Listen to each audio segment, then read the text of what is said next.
All right, Chelsea fans, welcome back to another episode. That's right, of the London is Blue podcast. Hopefully, your favorite Chelsea podcast out there and a part of the Men in Blazers Media Network. Dan here alongside Nick. And that's right, it's a Thursday evening in the U.S. as we're recording, and it's a Friday release of this episode. Chelsea going to Denmark and getting the job done, winning over the Danes in wonderful fashion, or maybe not so much.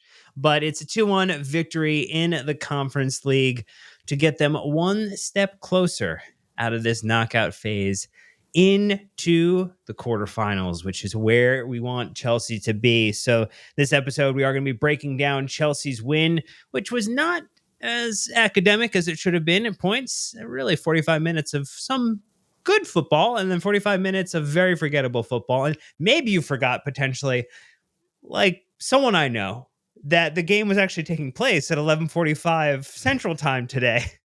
Whoever could you mean? I mean, first of all, Brandon Busby, clearly, right? yeah.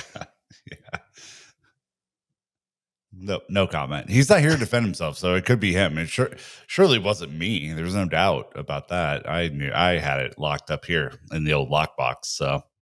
Oh, never doubted you. Definitely doubt our keeper situation, but we'll get into all of those type of things in this episode. We want to take a look at that again, that first 45 minutes, which was not great. The second 45 minutes and some of the subs that did make a strong appearance, and some of the veteran leadership that we saw today, which is not something we've had a chance to praise quite frequently this season. So it felt like a good opportunity to call it out.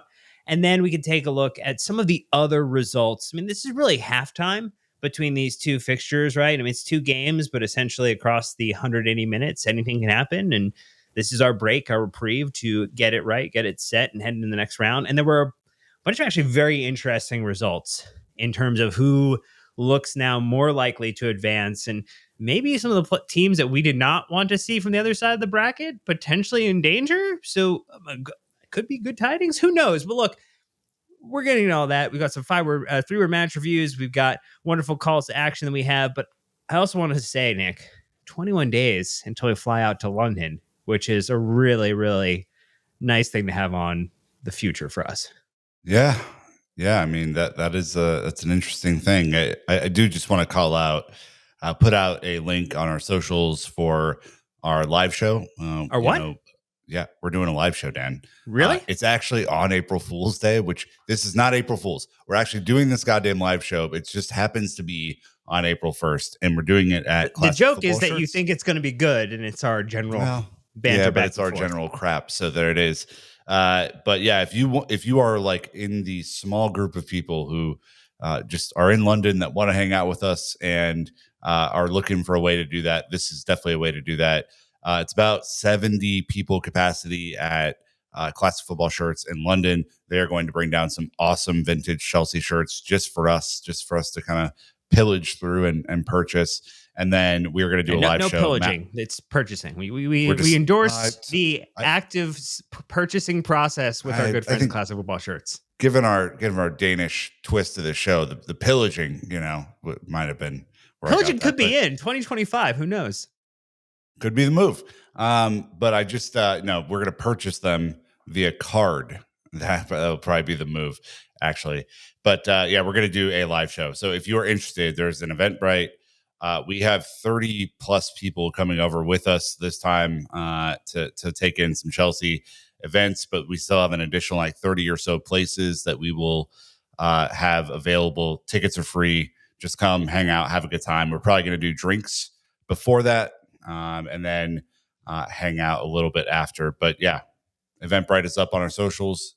Do it. Well, and then you get drinks at Classic Football Shirts, Classic Football Shirts too as well. So they do stock some booze. So it's just nice to see.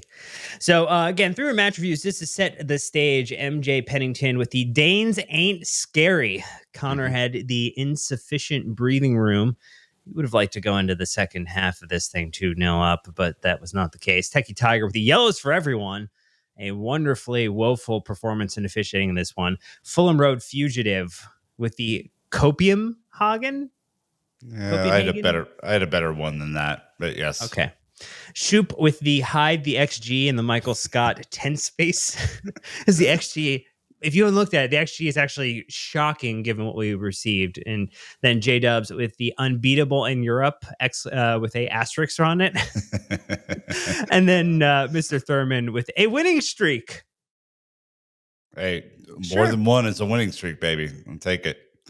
You had one again. You wanted to pat yourself on the back for yours, Nick. We'll give you that chance now. Well, I think mine is better than Fulham Road Fugitive. No competition. I think we were in the same kind of mindset. I went with Chelsea in Copenhagen. We're coping a little bit right now, Dan. This might be a copium episode, but Copenhagen was mine. Well, I went with not exactly Hamlet because I don't think this is going to go down as any type of masterpiece, and not a lot of revenge. Definitely a little more tragedy in that first 45 minutes, but Shakespeare was probably not wouldn't have been up for this one. Let's just get into the match details, though. It was Copenhagen. It was this past Thursday, the 6th of March, in the Premier League. In the Conference League at the moment. At the Parken, scoreline 2-1 to Chelsea. Reece James in the 46th minute with Cucurella assist.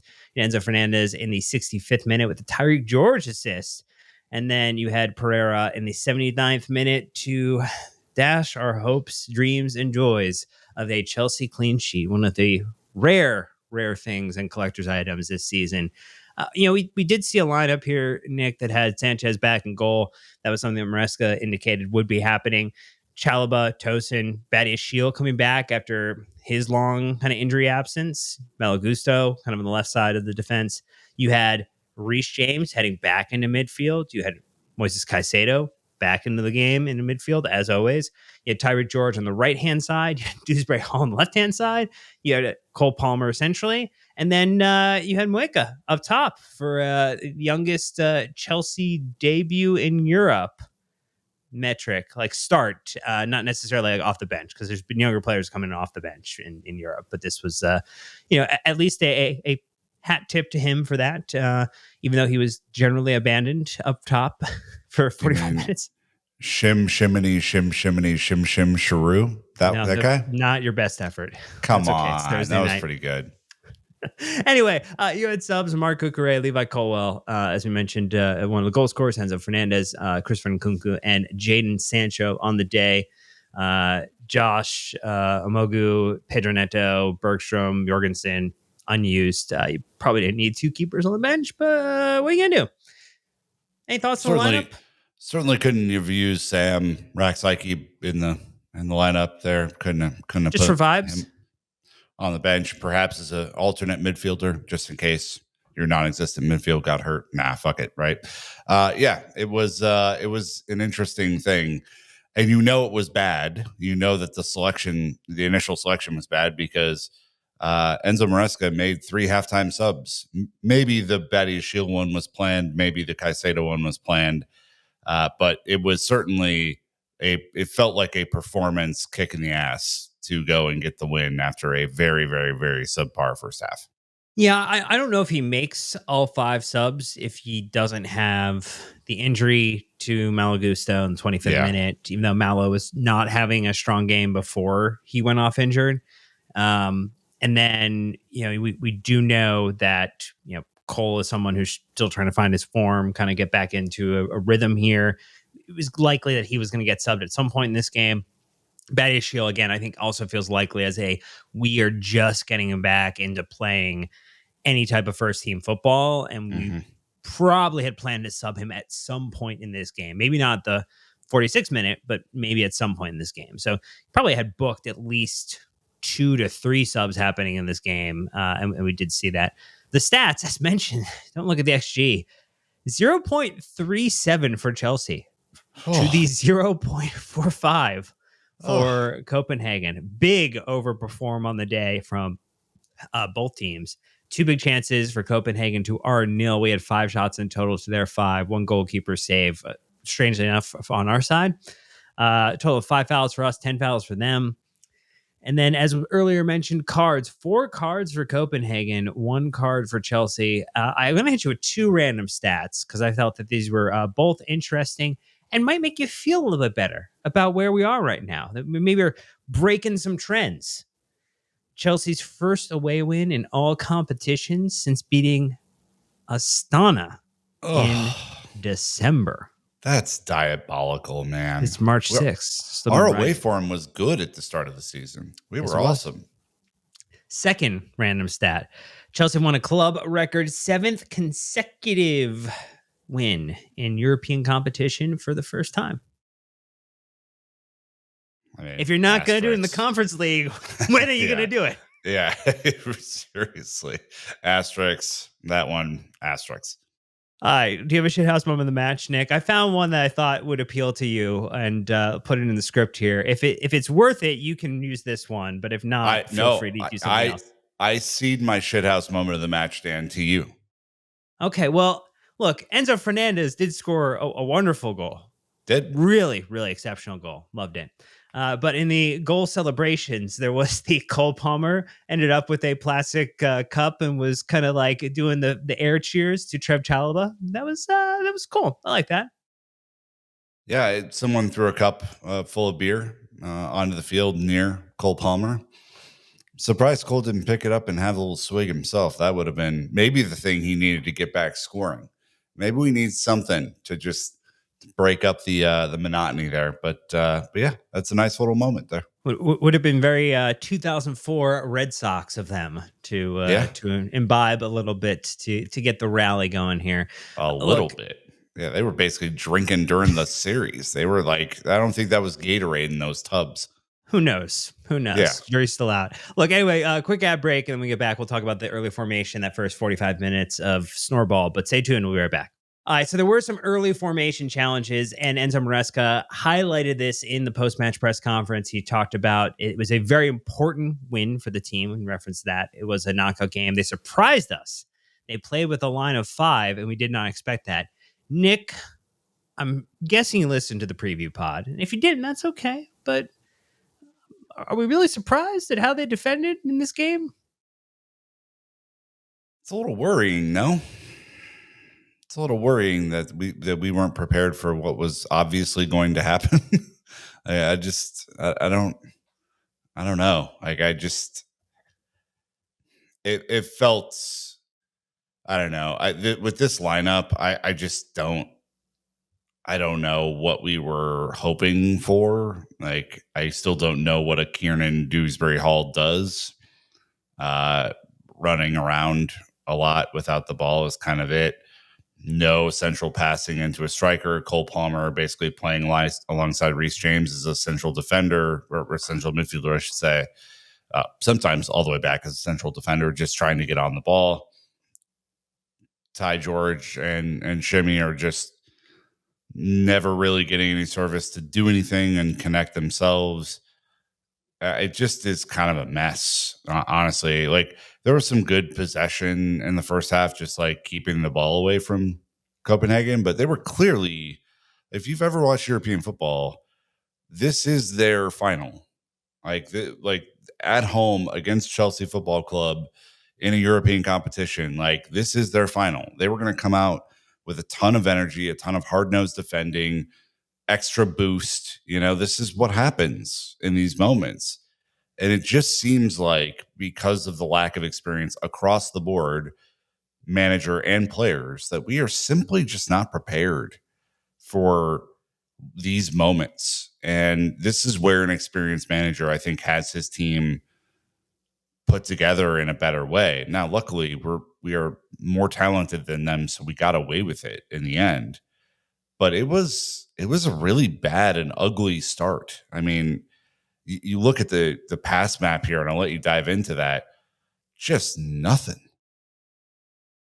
So, you made a couple points there just to clarify. So with Copenhagen in the Danish Superliga, so they are 2 more matches left to play at current point in the season. They have 1 point lead over second place. They have remaining 8th place and 10th place to play. Very likely going to repeat in a league again. So that's kind of, should happen for them. And to your point, like, this being a final for them, I think absolutely to get some recognition on a European stage would be absolutely huge. When you look at the fact that this team tended to play with a back four. So, I mean, maybe not like ultra surprising to me that they went a little bit more defensive and wanted to make things frustrating for us, particularly knowing the challenges that Chelsea have at striker at the moment. Feels like it would naturally predicate towards we are going to make it really, really tough, tight passing lanes, probably some inexperience in their attack, take advantage of that, and try to go long over the top, beat them on the break, get something going, or get into a position, set piece opportunity, much like how they scored, and take advantage of that way. So, like, I'm not super surprised at how they approached this game. No, they were always going to try and play for the counter. They were always going to try and win the ball deep and then spring an attacker forward. Like, this is not like tactico stuff. This is the less talented team wanting to out hustle and out physical the more talented team and spring a few traps on them. And you saw their midfielders drop super deep to close the space between their back five and their midfield and turn the ball over. And look, their front three had a lot of work to do to try and maintain the ball, and they didn't do a great job of that. But it was still like, if you were surprised at the way that this team played today, I just don't know. I just don't think you've watched a whole lot of like football between a top team and a bottom team. Like, the bottom team only has so many options to compete in a way. And like, they had to do something difficult. And for the first half, it looked like it was going to work. It looked like it was going to work. We were listless. And those passes in that we're used to, that just getting it forward, springing in behind, there was no space there. And so there were obviously changes that had to happen, Dan. Yeah, and I do think some of this is a little bit down to player availability, right? When you're saying, "Hey, I just say like, hey, don't have Nico Jackson, don't have Mark Guiu, Pedro Neto probably needs to is our striker at the moment, and you only have one.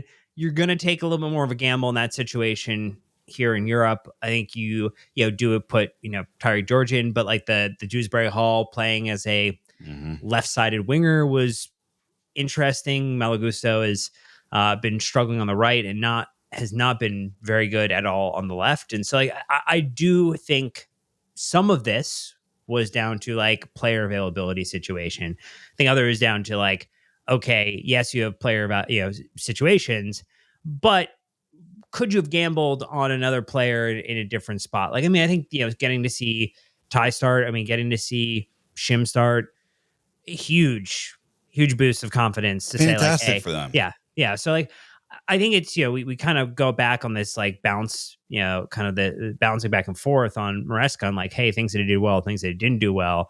Like, the challenge was knowing that formation, knowing what they were going to try to do. There was just nothing. Like, there was no real opportunity to ever get Shim involved in the game, and nothing. Ball was kind of getting forward. We kind of hung on to the ball a little bit too long. I think Cole was even struggling. Like, kind of wasn't getting where he needed to be. Look at the pass map, Dan, that you put in here. Shim, not even a line up to him. Like, not even a pass, like a thin line in the pass map up to Shim. You essentially have Malagusto playing semi far forward up there on the left with Shim. That's fascinating. I don't know why. You have Kieran Dewsbury Hall as the farthest forward midfielder on the left ish. It's always what I wish for too. And then you have Cole Palmer behind him in like a CDM role with Reece James, like more frequently there than advanced. Moises Caicedo is more advanced than Reece James and Cole Palmer. And Ty George is there trying to just get any touch on the ball, like any touch whatsoever. It's a mess. This pass map is really, really ugly. And again, we played this like pseudo back three for the most part. And I think tried to spray the ball wide as much as we could just to open up that space because, they were trying to contain that middle so much. And so that's naturally what you would do, right? Is try and get the ball wide and just create your own luck. But yeah, it's a disaster. I mean, it wasn't a good watch. I'm sure the halftime talk was not fun at all. because we were playing down to the competition, and that was just not good. And look, credit to Copenhagen. They did exactly what they should have done. Yeah. If I were a Copenhagen fan, I'd be really, really proud of my team for throwing in a heck of an effort against Chelsea. And it's not over yet. I mean, if I'm a Copenhagen fan, weirder shit's happened than this. Yeah, when you think about it, there were, we talked about like the fact that there were 5 shots per side in total, and I mean 4 of those 10 shots came in the first half, 2 apiece. And so like there was just not a lot going on. It was a 0.9 to 0.8 xG Copenhagen Chelsea for the first 45 minutes. So again, not super great football. Copenhagen did what, as you kind of highlighted, did what they needed to do to put us into a tough situation. We really kind of also pushed like way far to the left side of the pitch. Like we were trying to get everything down the left, because I think you lost a little bit with Reece not being kind of in a right back role, but being in kind of left center mid type of spot that he was in. And that did, I think, create a little bit of a challenge, because I don't think him and Gusto really figured any type of kind of like partnership or dealing to get that forward. And Dewsbury Hall, like that was like just a left-sided it was a Bermuda Triangle of sadness. I mean, it was just not good. Is there a happy Bermuda Triangle that we've not been taught about? Yeah, maybe. I mean, that's good. I don't know. I'm looking at this and I'm just like, Reece being on that the left CDM is an interesting move, because he is 2-footed and he can play those crossfield diagonals to the right, which we know that, he's more than capable of. But yeah, I mean, it's Malo Gusto playing left back or left wing back in this case, because Cucurella gets a rest, but except that Malo Gusto then gets injured on 25 minutes, struggling, I think, either ankle or foot, it looked like. So, it doesn't seem like it's that bad based on Russell's comments for him. Like he'll be okay. But, then Cucurella has to come on and play basically a full 75 minutes when he wasn't expecting to. And we have, no other left back in the team. So, well, it's all fun, we have man. the left back in the team, Nick. So don't worry, Cucurella is in the club. When you think about it, though, we talk about all those changes that happened at halftime. I mean, the immediate response, essentially within 1 minute, to go out and score and to put us into put us in the driver's seat, in our own, owning our own destiny, to advance into the next phase with this one, to go home with the win. The veteran leadership showed up in a way that maybe it hasn't across a lot of games this season. Again, we've couched on Copenhagen's a little bit of a lesser competition. When I talked to Sam, the preview pod, we kind of marked it as like a mid-tier Serie A type of team, just in terms of like where their kind of like football is. This still to me is like, there's a value to showing up. Reece James showed up big on this performance today. Enzo Fernandez showed up big on his performance today in his 45 minutes. Cucurella getting called upon to probably do a little bit more than he was anticipating to do, and continuing to have just something unlimited amount of energy and the way he plays. And again, some of that is not great at times because he can overcommit, but there's also times where like, man, inches wide of like a really delicious type of goal, getting an assist. Like there were a couple of players, and we can go through any one of them. You can take your pick of the lot. I think those 3 to me stood out as kind of coming on, being, called upon, 1 to start, but, then 2 called upon as subs to really make an impact in this game, and definitely helped change Chelsea's destiny and result in this fixture. Yeah, it was a big moment for Reece, I think. Clearly frustrated in the first half, I think was a little bit more vocal. And I, part of the reason why I kind of am interested in him and his future in this midfield role is because I think it saves his legs a little bit.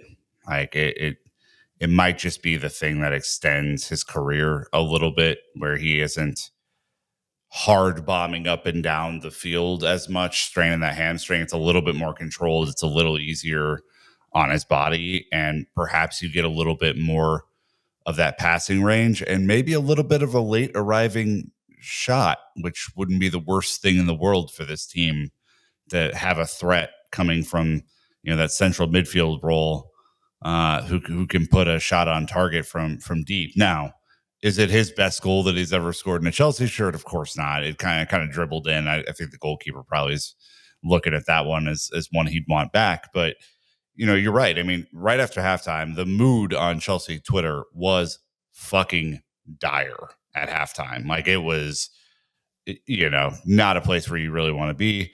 It was an immediate response. I think it showed his leadership.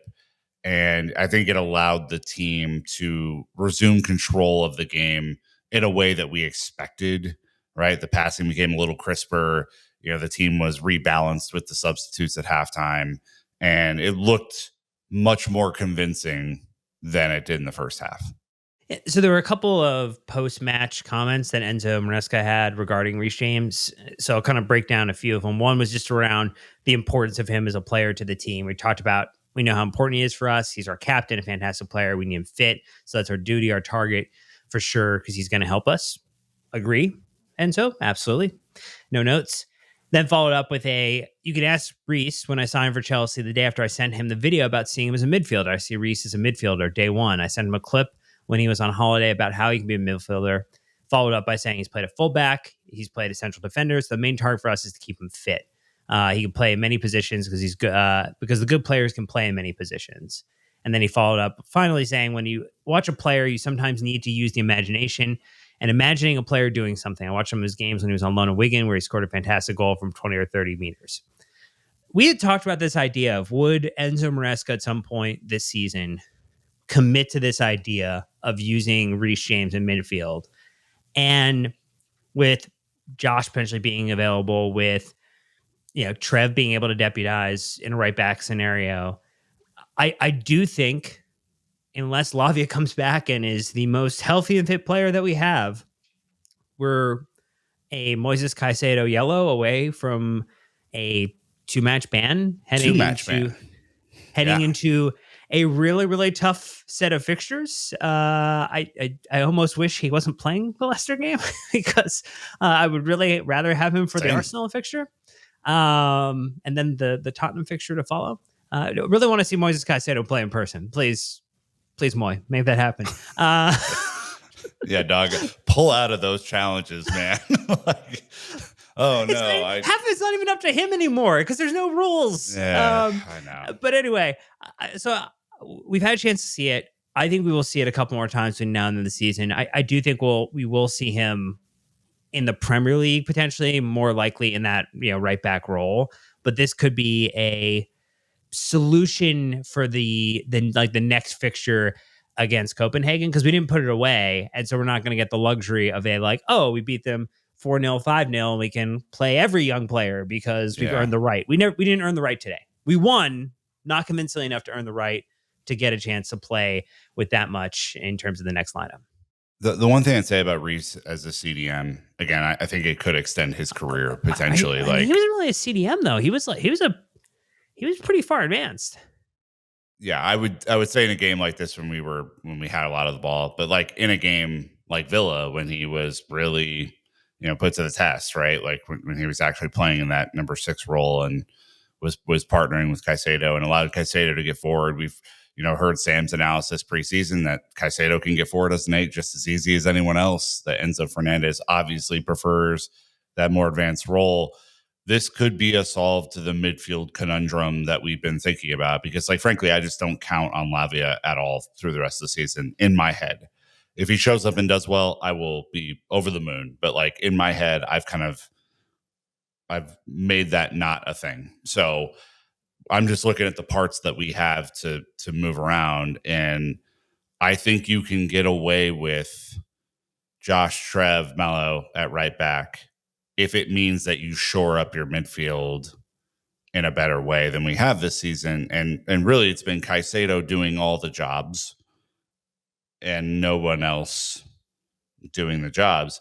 The other thing I like about Reece as a midfielder rather than right back in this system in particular is the fact that we have to figure out some way to get in behind these defenses, and his long ball capability, his defense splitting pass capability is incredible. If we're not going to have him up crossing the ball and being dangerous in those areas that we know he can be dangerous in, the second best option is to have him pinging balls over the top and finding players in open space and creating mismatches in a way, like almost as that deep line playmaker, which we know he is more than capable of doing. You know, his right foot is as sweet as any. So I am interested in this. Obviously, he is going to need some time to adjust if this is going to be the role. And I'd almost rather, not saying he can't do multiple things, he's a very talented footballer.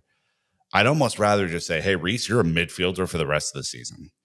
Learn this role, get better at this role, understand the nuances of this role. We will cover right back because it's not really right back. We're kind of playing with a back three right now anyway. Like, we'll cover this. Don't worry.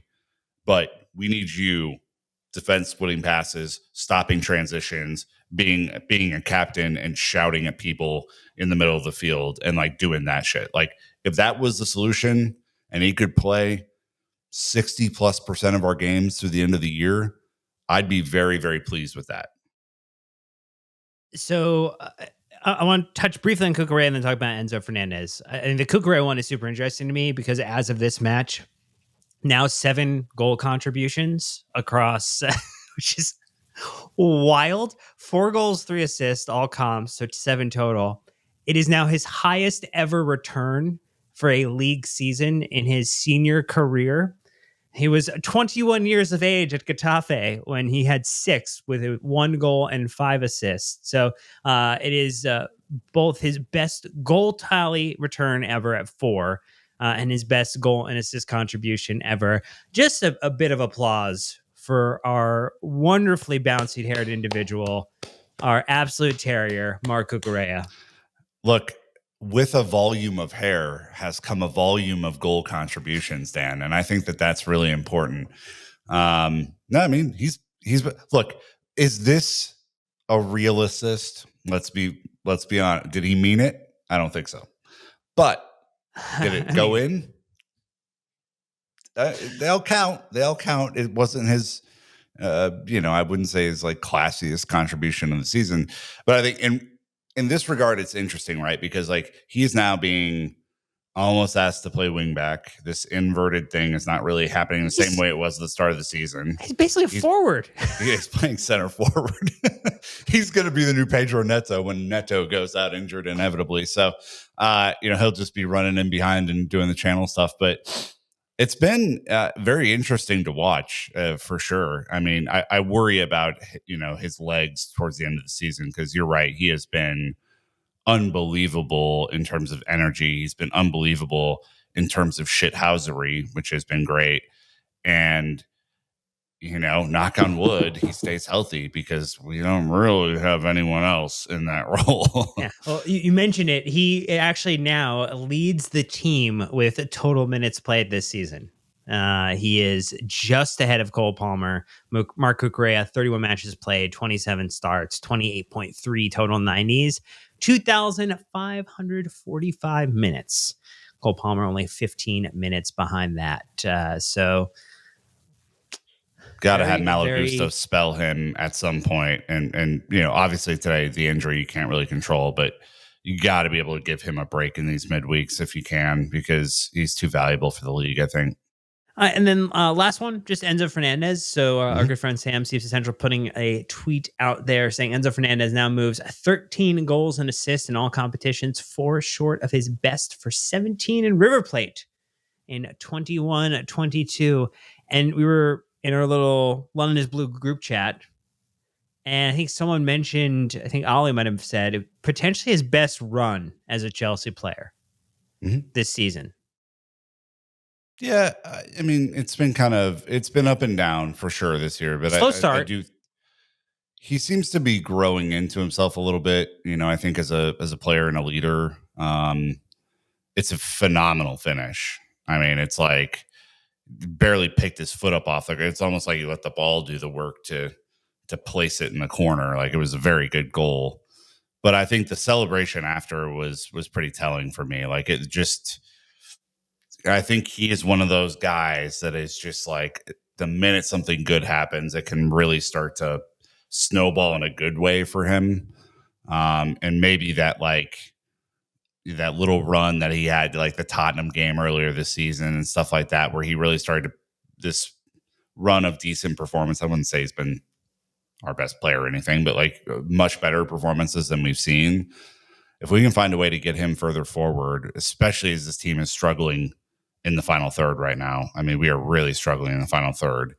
If we can get him further forward, that would be an excellent adaptation at a moment where we need goals from everywhere. So, yes. Well, two goals in his last 3 matches across all Mhm. competitions played. Really good place for him to be there. And a lot of that run, for his performance came like beginning part of November, kind of carried right in through that like mid-December, and then like everyone else, he disappeared. He took an early Christmas vacation this year, much like the rest of our Chelsea attack. The And team did. Yeah. yeah, it was very unkind, but it would be interesting to see when we talked about could he beat his best ever. I think I put it as he would get very very close, if not exceed it by 1. So he has Let's plenty of time left to do it. let's put it this way. If he does, Chelsea are probably achieving one or the other goal that we have the rest of the season, which is Champions League football or UECL win. Like that would be if he gets to 18, 19 goal contributions by the end of the season, good stuff has happened, I think. I mean, he would need 6 more currently. So if he gets 7, he's up to Mhm. 20. But he at 8 assists. That is actually his best senior footballing return from an assist total. And last season for Chelsea across all competitions, I mean, he played in 40 matches, 36 starts, almost 3,100 minutes. He had 10, Mhm. 7 goals, 3 assists, and one of those being a penalty. This season, he has played 800 less minutes and has 13 goal contributions. So his like actual per 90 went from like 0.29 goals and assist to 0.52. And we've had a question like which player is or is not improving under Enzo Maresca, and like maybe you can actually start to make a case now for maybe someone like Enzo is Mhm. actually improving, is actually getting played into positions that is allowing him to unlock his true talent, and that's very exciting. Yeah, I agree. Well, we're going to take our last ad break. When we come back, we're going to take a look at just what happened in the rest of the conference league and try to maybe make heads or tails about what that's going to mean for Chelsea's fate as we continue to look ahead into the next round of the competition. But stay tuned. We'll be right back. Hi, Nick. I know I said we would jump into just what the results were. Any other thoughts from the match, things that we didn't cover before we get into that? The only other thing I wanted to call out from the second goal that we scored was the closing down and winning of the ball back It was in great. enemy territory. I think the combination of Ty and Nkunku and Kukurea causing a lot of uncomfortable passing. They eventually get the ball back, and Nkunku plays to Ty. Ty plays to Enzo. That had to be what Maresca envisioned a lot more this season than what we have seen. Now, there was some silly play by Copenhagen there just to try and keep the ball and not turn it out and turn the Hey, ball over for a throw in, but it's usually us. take him where he can get him, So I just, I want to give everyone credit for that because I think I've called out there have been some low energy performances this year, right? Like players not closing down, doing some of the hard work. And, I thought that was a moment where saw a little bit more out of Nkunku there today on the closing down, on the pressing. So that was nice. And good for Ty to get to play center forward for a little bit. That was interesting. Well, and to get an assist on the day too, which was nice Mhm. for him. Yeah, just anytime we can get to see our academy talent go in there, get involved, really exciting. It would be nice if we marked the guy on a set piece who is The their two guys, you best. mean?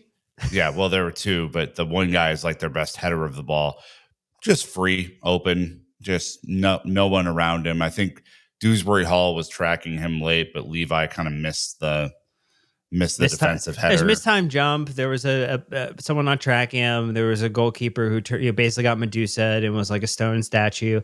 There's a lot that went wrong with that goal, but we won. We won 2-1. You know who didn't win though? Some of the odds favorites to behind Chelsea. Because again, like we have long been, basically since the competition kicked off, the prohibitive favorite. Correct. From stats models and from gambling outlets. Like everyone has said, like, yeah, Chelsea should walk away with this one. Then your next kind of crop is like, well, maybe Real Betis, maybe Fiorentina, maybe Vittoria. Like those have been the other two teams that have, Betis and Fiorentina have been like the two most like legitimate next teams discussed as would they potentially be able to advance forward. They did not have as good of a day as Chelsea did, Nick.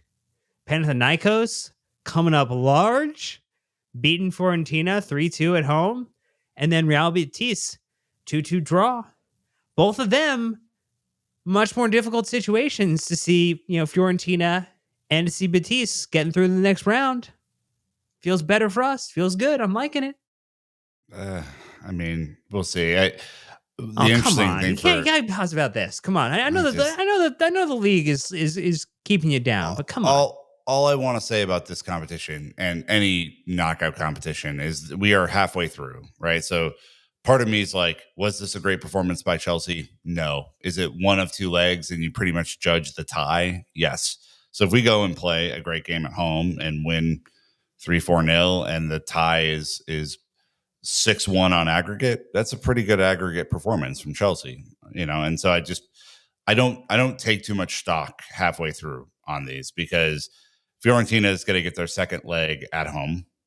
And so I think you anticipate they will probably go through. I don't think that's be a shocker, although Panathinaikos really did play well and it's a good victory for them.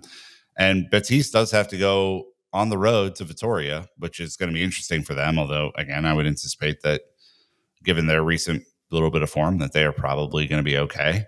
But you really don't know. I mean, Molde has been tearing it up in the UECL so far. They get a win over Legia Warsaw. That's an interesting one. Any other notables, Dan, here? I don't know. Circle Bruges with a red card and a 3-0 loss. That'll probably do it for them, huh? Yeah, it doesn't feel great for them. That's probably a bad situation. They would play the winners of the Betis Vittoria match if they were able to do their business and potentially overturn their fate, which seems to be pretty much sealed at this point. We would get the winners of the Molde Liga Warsaw team. Whoever of those two teams advances, we would get them. So, again, our side of the bracket a little more favorable than the side that has Betis and Fiorentina in it. Both those teams a little bit more on the back heel now than we are. But again, to your point, not done yet, not over, only halftime. Chelsea still have a match against Leicester to play this weekend before we get an opportunity to hopefully finish the job against Copenhagen and send them back home with the souvenir of a wonderful time in London with everything outside of the 90 minutes of football. I mean, we are on the better side of the bracket, I would say. Like, we're not on doesn't feel to have brackets. Brackets are just like the most fun, right? That's great. It's so much better than that league phase. Good Lord. Real Betis and Fiorentina are on the other side of the bracket. So potentially that's like a final matchup. We would get the winners, assuming we advance. Again, I don't assume much in this world anymore. But assuming we advance, we would get the winner of Molde and Legia Warsaw. On the other side, you have a bunch of teams that are very hard to pronounce as words. And so you would see kind of who's going to advance from Paphos or Djurgården, and then Borac versus SK Rapid. I think that's Rapid Vienna. So there's a lot of and sorry that I butchered all those names, guys. Sorry. So look, there's a real clear pathway here. Copenhagen's probably the best other team in our side of the bracket, and we're playing them right now. So hopefully we can get through. Well, we don't have to wait too long because it's only next Thursday. So it's less than a week from now. We will know if Chelsea have advanced in the Conference League to get to that quarterfinals. And that would be a very, very exciting bit of news for Chelsea ahead of an international break. But we do have Leicester between now and then, which means we'll have a match review coming to before then. We'll also have another match preview on the way. So look ahead to the following weekend versus Arsenal. So plenty of great content coming your way. There was a CFC wonderful newsletter that also came out. Dispatch came out after the match that you take a look at if you didn't receive it. But otherwise, that's going to do it for this one. So until next time, Chelsea fans, you know what to do. Keep the blue flag flying high.